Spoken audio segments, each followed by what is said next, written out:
반갑습니다. 건강 스페셜 피부 면역 강의를 맡은 이민호 인사드리겠습니다. 여러분 모두 반갑습니다. 제가 오늘 이 강의를 준비하면서 되게 많은 생각들을 하게 되었습니다. 특히 어젯밤에 이제 새벽 2시까지 이 강의 교환을 만들면서 약 한 15년 전에 제 삶과 지금 제 현재의 삶이 너무나 많이 바뀌었음을 생각하면서 감사가 넘치는 순간이었습니다. 어찌 보면 오늘 이 강의는 누구보다도 제 스스로에게 더 감사가 넘치고 제가 가장 좋았던 어떤 그런 시간이 아니었나 생각을 해봅니다. 15년에 저는요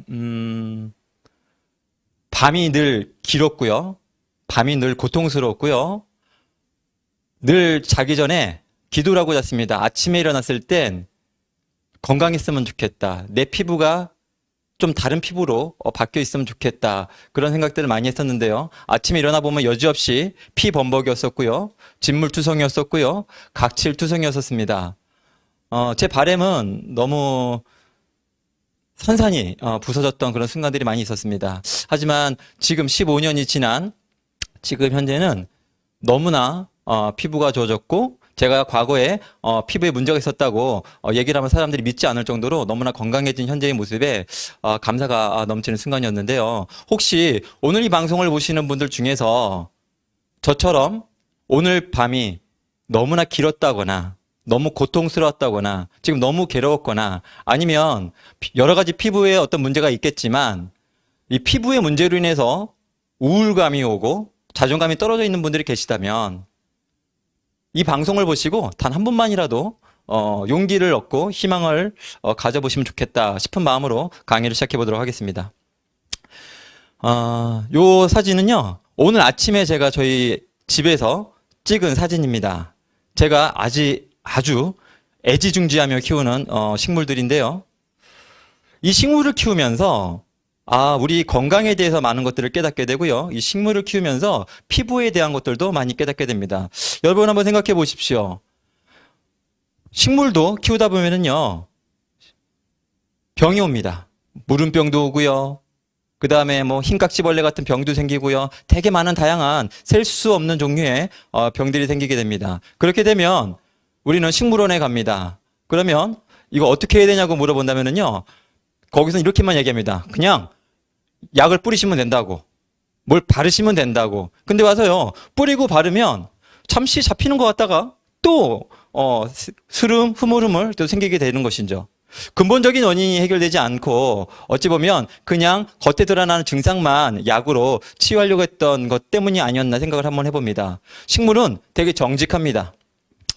환풍이 되게 잘 되면 됩니다. 충분한 공기가 있으면 되고요, 충분한 햇빛을 받으면 되고요, 마지막으로 충분한 영양만 들어간다면 식물은 병들 일이 없습니다. 근데 오늘 강의를 준비하면서 우리 몸도 똑같지, 그래 맞아. 우리 몸도 충분한 공기, 산소가 우리 몸 안에 충분히 있으면 되고, 그리고 충분한 영양이 우리 안에 들어오면 되고, 그 다음에 충분한 환경만 조성이 된다면 우리 몸도 우리 피부도 문제가 생길 수 없다라는 것이 어찌 보면 결론이라고 좀 보시면 될 것 같습니다. 그래서 우리 몸을 만드는 힘이 우리 몸을 치유한다, 제대로 된 조건에서는 우리 몸은 스스로 치유하고 수리하도록 설계되어 있다라고 하는 것을 여러분 믿으시기 바랍니다. 오늘 저는 이 피부 면역 강의에 대해서 1부 대증요법과 피부 면역 2부에서는요 자연치유요법 두 가지로 여러분들에게 강의를 해보려고 합니다. 첫 번째 대증요법인데요, 여러분 아래 피부 증상들의 공통적인 처방제가 무엇인지 한번 맞춰보십시오. 첫 번째 증상입니다. 아토피죠.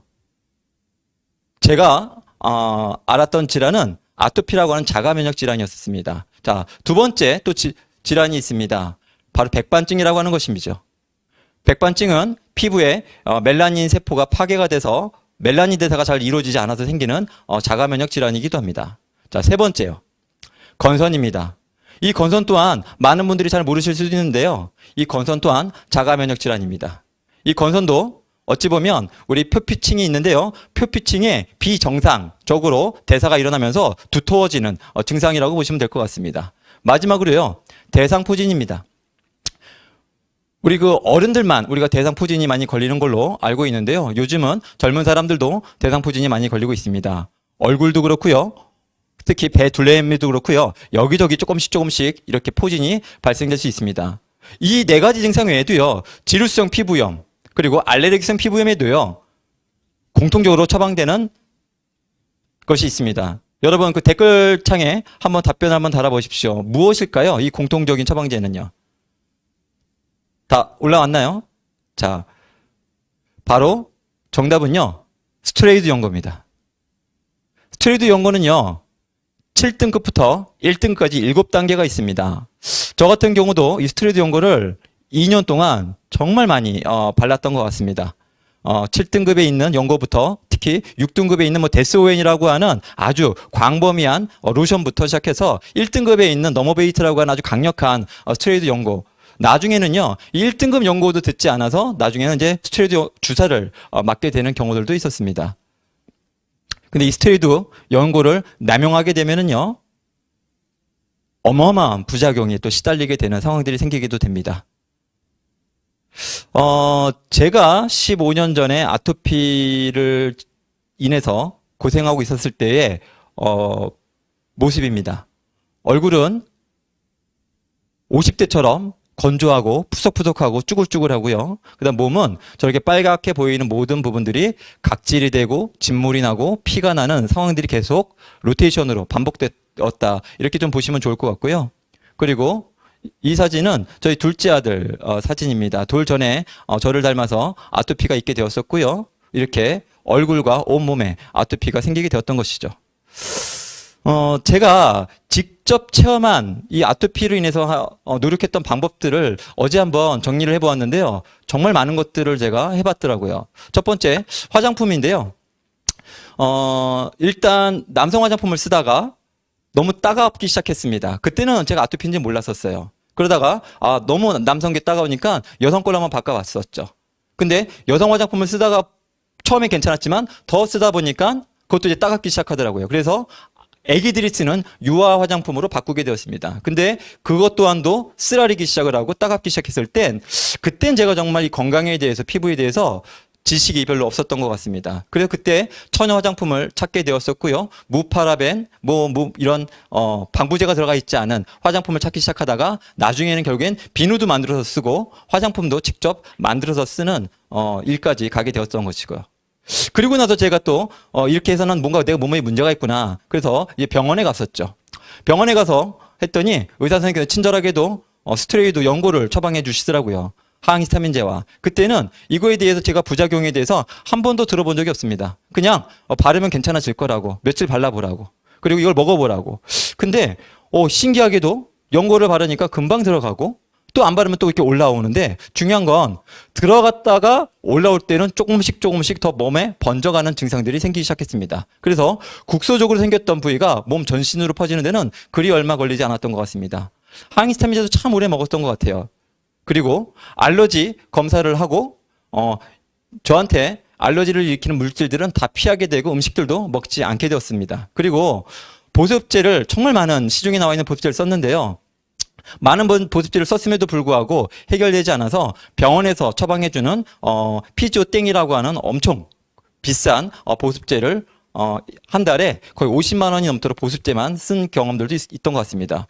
그래도 안 돼서 또 의사 선생님께서 이런 걸 제안해 보시더라고요. 광선 치료를 한번 해보자고. 그래서 정말 모든 몸에 있는 옷을 다 벗고요. 눈만 캡슐을 끼우고요. 그 통에 들어가서 온 몸을 또 광선 치료했던 기억도 납니다. 병원에서 이렇게 모든 것들을 해봤는데도요, 신통치 않더라고요. 그리고 점점점 악화되어가는 모습들을 보면서 병원에 이것으로는 해결이 안 되나 보다 싶어서 그때 이제 돌렸던 것이 건강기능식품이었던 것 같습니다. 그래서 달맞이꽃 종자유도 먹어봤었고요. 오메가3도 먹어봤었고요. 그리고 비타민 미네랄도 먹어봤었고요. 그다음에 알로에 주스도 참 많이 먹어봤던 것 같습니다. 그리고 홍삼도 참 많이 먹어봤던 것 같아요. 근데 이렇게 해도 좋아지지가 않더라고요. 그래서 또 노력했던 것이 그러면 양의에서 안 되면 한의 쪽으로 가봐야 되겠다 싶어서 한의원으로 방법을 바꿔봤습니다. 그래서 침을 맞기 시작했었고요. 한약을 먹기 시작했습니다. 그리고 한의원에서 체질 검사를 해보니 저는 소양인이었기 때문에 소양인에 맞는 음식을 먹고 소양인에 맞는 음식이 아닌 것은 먹지 않았었습니다. 그리고 또 한약 약재를 만든 또 보습제를 또 열심히 또 바랐던 경험이 있었죠. 근데 이렇게 해도 또 온전한 회복이 되질 않는 거예요. 그래서 제가 또 시도해봤던 것이 민간요법인 부항이라고 하는 것을 시도를 해봐야 했습니다. 심천사혈요법이라고 해서 몸에 있는 어혈을 빼는 건데요. 너무너무 가려울 때는 제가 밤을 새면서 제 얼굴에도 제가 직접 사혈을 하고 가슴에도 사혈을 하고 온몸, 손이 닿는 곳은 다 이렇게 사혈했던 상황들이 있는데요. 지금 기억해 보니까 제가 새벽 5시인가 6시인가 과거에 너무너무 가려워서 제 방에서 사혈을 하고 있는데 아내가 잠을 자다가 이렇게 화장실을 갈 때 제 그 얼굴에 피를 빼고 있는 사혈하는 모습을 보면서 되게 안쓰러워하는 그런 모습들이 또 떠오르는 순간들이 있네요. 그리고 또 뜸을 떴던 기억들이 납니다. 온 집안에 뜨면서 향이 집안에 가득 했었던 그런 시간들도 지금 이렇게 또 다 기억이 납니다. 그리고 목초액을 또 많이 뿌렸던 것 같습니다. 저는 그 기타 방법에서 해수탕하고 유황탕에서 되게 많은 또 사우나 요법을 했었는데요. 그때 사우나 하고 나서 몸에 목초액을 많이 뿌렸던 기억이 있습니다. 근데 목초액을 뿌리다가 사우나장에서 많이 쫓겨났습니다. 냄새가 난다고. 그리고 피부병이 있는 것 같다고 나가주셨으면 좋겠다고 그래서 그렇게 쫓겨날 때마다 정말 많이 울었던 그런 기억도 납니다. 그리고 기타 방법으로 연수기 또 산성수로 세안을 많이 해봤던 것 같고요. 집안에 가습기를 또 많이 썼던 것 같고요. 그리고 면장갑을 끼고 잤던 기억들이 많이 납니다. 면장갑을 끼고 잤는데요. 왜 그러냐면 안 긁고 싶어서요. 면장갑이 손에 끼어 있으면 아침에 이미 다 구멍이 나 있습니다. 그리고 아니면 벗겨져 있습니다. 그리고 손은 빨갛죠, 피로. 그리고 이렇게는 안 되나 보다 싶어서요. 이 아토피 있는 분들은요, 주로 접히는 부위들이 많이 가렵습니다. 그래서 접히는 부위에다가 PT병을 끼고 그거를 테이프로 감고 잡니다. 근데 희한하게도 아침에 일어나 보면 그 PT병이 다 빠져 있어요. 그리고 또 손은 빨갛게 물들어 있죠. 이것도 아닌가 보다. 그래서 제가 더 이상 긁고 싶지가 않은 거예요. 왜냐면 낮에는 참을 수 있는데 밤에는 참을 수가 없거든요. 그래서 제가 그때는 밤에 욕조에서 욕탕에서 잠을 잤습니다. 실제로 잠을 잔 게 아니라 그냥 물속에서 밤을 지새웠던 것인 거죠. 물속에 있으면은요 가렵지 않습니다. 보습이 어느 정도 되니까요. 하지만 몸이 퉁퉁 불어오릅니다. 그리고 살짝만 스쳐도 바로 또 살이 터지게 되죠. 마지막으로 또 했던 방법이 어떤 거였냐면 정말 긁고 싶지 않더라고요. 그래서 아내한테 묶어달라고 해서 침대에다가 팔과 다리를 묶고 잤던 밤도 셀 수 없을 정도로 많았던 것 같습니다. 그리고 그 외에도 해수탕, 유황탕, 그리고 등산, 그리고 뭐 해독요법이라고 하는 많은 것들을 제가 투병 시절에 경험을 했었는데요. 아마 이 방송을 보시는 분들도 아마 여기에 있는 한두 가지 또는 많은 부분들을 다 지금 체험을 했거나 하고 있는 중일 수도 있을 것 같습니다. 하지만 여러분 꼭 기억하십시오. 여기에 있는 방법들은요, 근본적인 것들을 개선하는 방법이 아니라 단순히 조절할 뿐입니다. 이 조절을 하지 않는 순간 더 심각해질 상황이 생길 수 있음을 꼭 기억하시고요. 지금부터 계속 제가 얘기하는 내용들을 잘 들으셨으면 좋겠습니다. 피부 면역 물질에 유입 경로가 있습니다. 우리 몸에 이 면역에요, 심각한 문제를 일으키는 이 물질 유입 경로가 크게 3가지가 있습니다. 경구흡수, 입으로 들어오는 경로가 있고요. 경피흡수, 피부로 들어오는 경로가 있고요. 경기도흡수, 코로 들어오는 흡수 경로가 있는데요. 이 3가지 경로에 대해서 제가 설명을 좀 드려보도록 하겠습니다. 첫 번째는 경구흡수입니다. 우리 입으로 들어오는 것들인 거죠. 대표적으로 가장 위험한 것이 식품 첨가물입니다. 이 식품 첨가물은 정말 많은 문제들을 일으키게 되는데요. 아마 제가 어떤 얘기를 하지 않더라도 많은 분들이 알고 계실 텐데 이게 얼만큼 심각한지는 좀 이따가 영상에서 좀 보시도록 하겠고요. 그리고 여러분, 우리 몸에 문제를 일으키는 물질 중에는요, 의약품도 들어가 있습니다. 여러분들이 흔하게 먹는 항생제, 소염제, 진통제도요, 여러분들의 피부를 망가뜨리는 주요 원인이 되고 있고요. 심지어는 여러분들의 피부를 위해서 먹는 항히스타민제조차도 여러분들의 피부를 부메랑처럼 다시 공격을 하고 있습니다. 또 농약과 제초제도 여러분의 피부를 많이 공격을 좀 하고 있고요. 그리고 육류, 특히 동물성 우유, 그다음에 햄, 치즈, 버터와 같은 육가공 식품들도요. 우리 피부에 많은 문제를 일으키고 있습니다. 그리고 특히 이 밀가루 음식 중에서도요. 정말 많죠. 여러분 밀가루 음식 정말 좋아하지 않습니까? 빵. 벌써 빵만 생각해도 구수한 냄새가 떠오르시죠? 라면, 그다음에 칼국수, 얼마나 많은 파스타, 이런 면류들 생각하면 얼마나 맛있겠습니까? 근데 중요한 건 이런 밀가루 안에요. 글루텐이라고 하는 성분이 들어 있습니다. 이 글루텐 성분이 피부를 망가뜨립니다. 그리고 술. 저도 술을 좀 좋아하는데요. 이 술, 특히 맥주가요. 피부를 망가뜨리는 주요 원인이 될 수 있습니다. 그리고 영양 결핍인 거죠. 여러분, 정말 다양한 우리 입으로 들어오는 이 물질들이요. 우리 피부를 망가뜨립니다. 아주 더 나아가서 구체적으로 말씀드린다면 피부 이전에 우리의 장을 망가뜨립니다. 장이 망가짐으로 인해서 피부가 망가지게 되는데요. 식품 첨가물이 얼마나 위험한지 그거에 대해서 우리가 한번 보시기 전에 한국인이요. 1년 동안 섭취하는 식품 첨가물이요. 무려 24kg랍니다. 여러분 한번 생각해 보십시오. 24kg의 양을 우리가 1년 동안 먹는 거예요. 그걸 한꺼번에 먹는다면 우리가 어떻게 되겠습니까? 죽을 수도 있겠죠. 근데 그거를 365일로 나눠서 먹다 보니까 우리가 이렇게 살아있는 것 같습니다. 하지만 살아있긴 하지만 우리 몸에 얼마나 많은 문제가 있을 수 있는지 그 심각성에 대해서 영상으로 한번 보시도록 하겠습니다.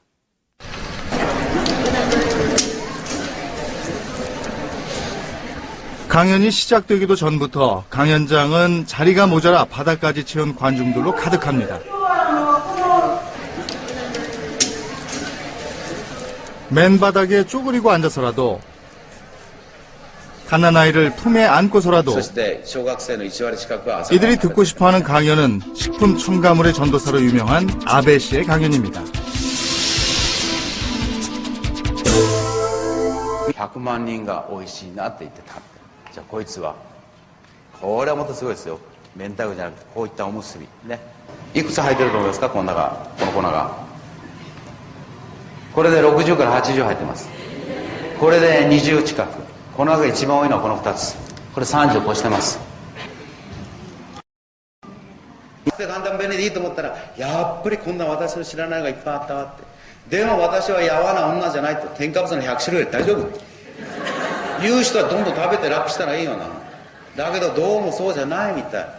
子供たちがそんなこう逆算するとこんなのしか 그는 자신이 개발한 첨가물이 든 가공식품을 먹는 아들을 보고 충격을 받아 참여의 뜻에서 이 길로 들어섰다고 했습니다.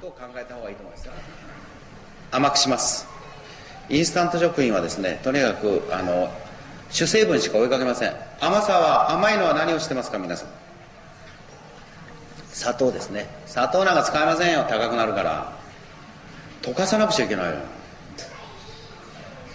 아베 씨는 몇 가지의 식품 첨가물로 현대인들이 즐겨 먹는 청량음료를 직접 눈앞에서 만들어 보이겠다고 했습니다. これは飲めません。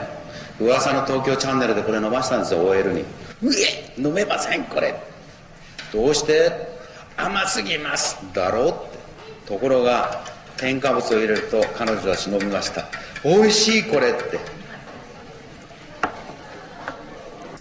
냉수에 색을 내는 합성 착색료, 단맛을 내는 포도당과 이소메라제, 그리고 과일 향을 내는 합성 착향료를 섞었더니 마치 마술처럼 향기로운 청량음료가 탄생했습니다. じゃあここで一応ありますね。これは難しいですね。いっぱい入れると酸っぱくなるんですよ。だね。でもね、これだけのブドウ糖果糖の混合の粉糖を取ります。ね、これ 50g なんですよ。こんな飲めますか？飲めないでしょ。これを飲むんですよ。添加物が入ると。3%の M3が이 한 잔의 청량음료에 밥그릇 하나 분량의 당분과 첨가물이 들어간다는 사실을 눈으로 확인한 관중들은 음료수의 시음조차 꺼려하는 분위기입니다. でしょ。吹きは緑じゃないとダメと。そういう 아베 씨는 이번에는 일본 사람들이 가장 즐겨 먹는 사골라면을 직접 만들어 보겠다고 했습니다. 역시 식품 첨가물을 몇 개 섞으니 간단하게 사골라면의 스프가 완성됐습니다. 忙しそうだ。これですね。これは豚骨ラーメンの粉。色合格。はいどうぞ。はい。 식품 첨가물은 마법의 가루처럼 그가 원하는 모든 맛을 창조해냅니다.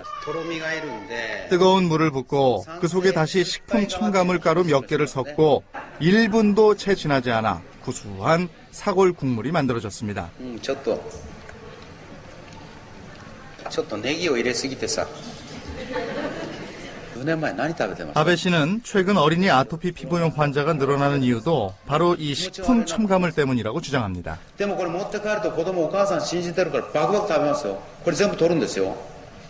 それでアトピーになったとか切れたとか言ったって誰のせいですか？国のせいじゃないですよ。無頓着に買ったお母さんのせいでしょ。その分お母さん楽ができたんだから。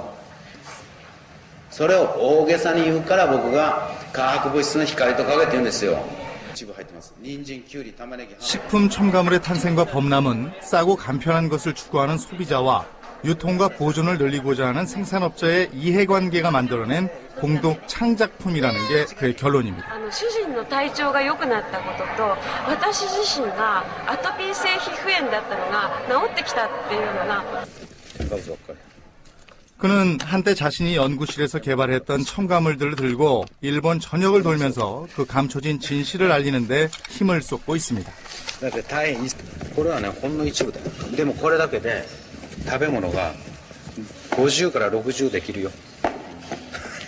そのインスタント食品が50種類から60できる。ジュースがあれだ。インスタントラーメンがああいう粉ができる。そして判断はあなたしなさい。僕は食べてはいけないとか一つも言ってない。あれを見せると誰も食べなくなりますよ。でこれはネズミの実験しかしてないよ。自分がこれでいいなと思えば取ればいい。安くて便利だったら。 자, 잘 보셨죠? 아마 소리는 나가지 않았어도 자막이 충분히 다 나갔기 때문에 얼마나 이 식품 첨가물들이 위험한지 아마 잘 느끼실 수 있었을 것 같습니다. 자, 두 번째 경로입니다. 입으로 들어온 경로가 있었다 하면 경피 흡수, 우리 피부로 들어오는 경로인데요. 바로 대표적인 것이 화장품 안에 있는 파라벤, 그리고 계면활성제입니다. 그리고 이런 샴푸, 린스, 클렌저, 치약에 많은 그런 계면활성제들이 있습니다. 주방세제와 세탁세제도 마찬가지인데요. 제가 아토피로 참 민감할 때는 세탁세제를 어떤 걸 쓰느냐에 따라 가지고 덜 가렵고 많이 가렵고 하는 것들을 되게 많이 느낄 수가 있었습니다. 실제로 저는 아토피가 한참 심할 때는요. 어떤 화장품도 어떤 샴푸, 린스도 클렌저도 쓸 수 없었습니다.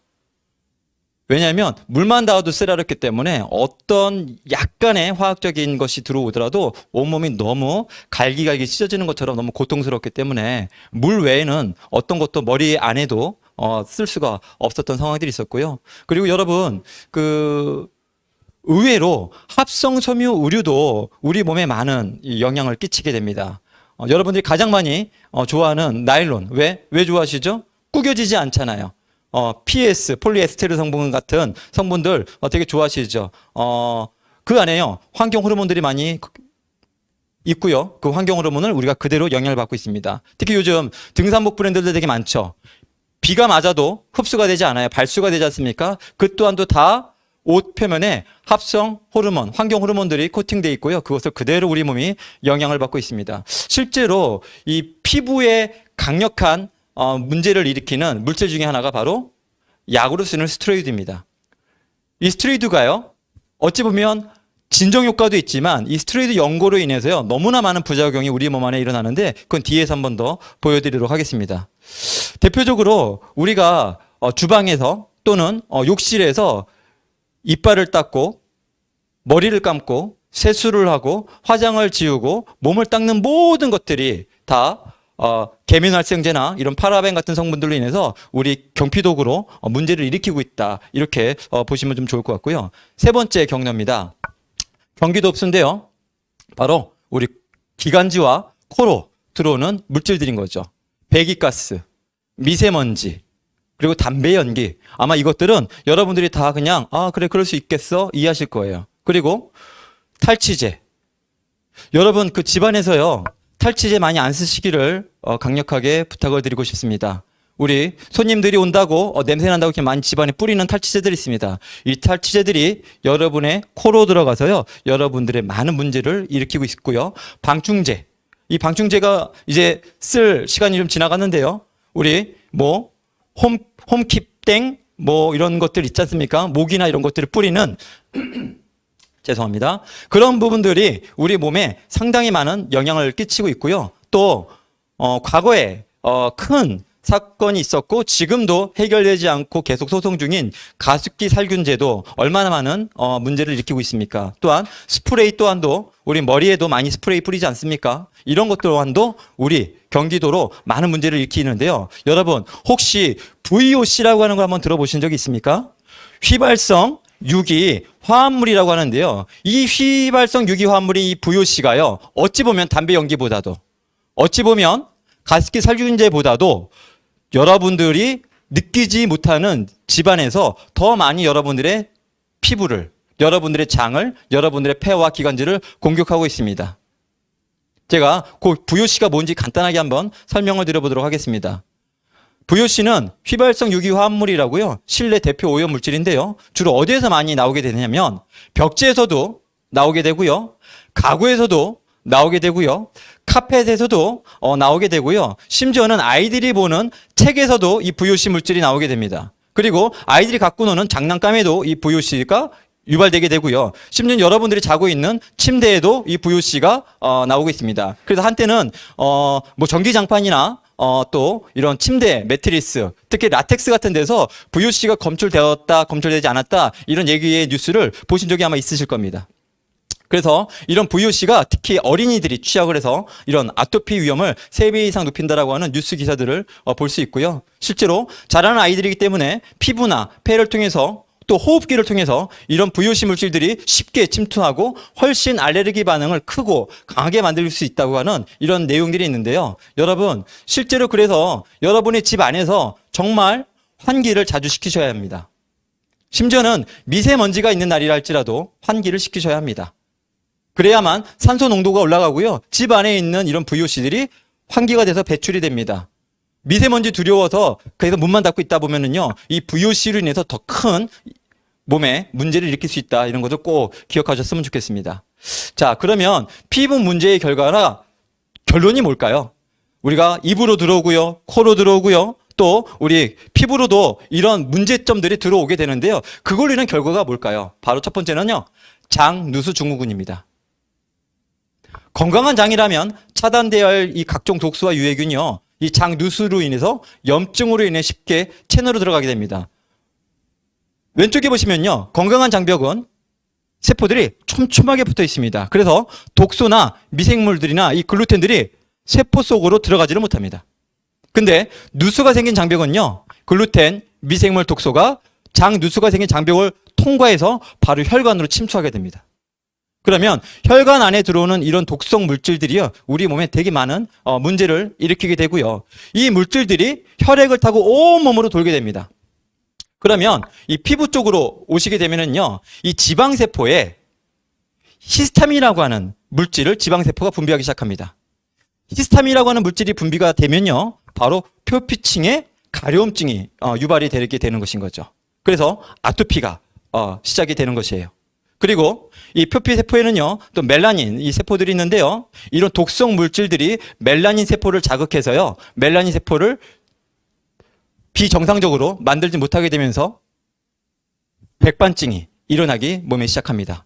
그리고 표피층에 이런 독성 물질들이 자극을 하고 이런 히스타민의 물질들로 인해서요, 이 표피층에 각질이 떨어져 나가야 될 각질이 떨어져 나가지 않고 거기서 이 각질이 비정상적으로 두껍게 뭉치기 시작하면서 건선이 시작하게 됩니다. 그리고 요즘 보면 알레르기나 그리고 지루성 피부염 상당히 많이 있는데요. 거기에 보면 땀샘이나 피지선 같은 것들이 있습니다. 이 땀샘이나 피지선에서 비정상적으로 많이 활동이 이루어지게 되면요, 피부에 지루성으로 염증들이 생기기 시작하는 것인 거죠. 여러분, 이런 모든 결과가 바로 아까 입으로, 피부로, 기관지로 들어왔었던 그런 물질들로 인해서 우리 몸이 공격을 받고 자극을 받은 결과인 것인 거예요. 근데 이런 것들에 대해서 우리가 지금까지 해왔던 방법은 뭐였죠? 대중요법은 그냥 피부에 문제가 났어요? 그럼 스테로이드 연고를 바르는 거예요. 근데 여러분 쭉 한번 보십시오. 스테로이드 연고 부작용이 어마어마하게 많이 있습니다. 저는 이 연고를 바를 때 한 번도 이런 거에 대해서 들어보지는 못했어요. 그리고 실제로 제가 스테로이드 연고를 바르고 나서 많은 몸에 비정상적인 문제가 있었던 것을 보면 다 이 스테로이드 연고에 나오는 부작용에 거의 다 해당이 되는 것들을 나중에서야 확인할 수가 있었고요. 그리고 두 번째로 항히스타민제라고 하는 걸 먹게 됩니다. 항히스타민제 또한도 많은 부작용들이 있습니다. 저는 대표적으로 제일 많이 느꼈던 것이 졸림이었습니다. 약만 먹으면 되게 졸립더라고요. 근데 물어보니까 그냥 괜찮다고, 그럴 수 있다고. 근데 제 몸은 괜찮지 않았던 것 같아요. 여러분, 어찌 보면 제가 시작 전에 식물에 피부 문제가 생기게 된다면, 잎사귀에 문제가 생기게 된다면 약을 뿌리고 약을 바른다고 말씀을 드렸습니다. 근본적인 문제가 해결되었을까요? 해결되지 않았을까요?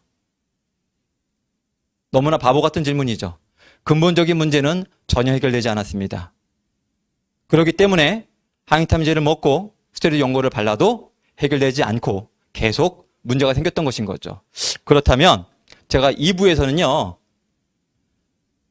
이 피부의 문제를, 이 피부 면역의 문제를 자연치유법으로 어떻게 접근하고 어떻게 바라보고 어떻게 해결할 수 있는지 그 부분에 대해서 설명을 드려보고 싶습니다.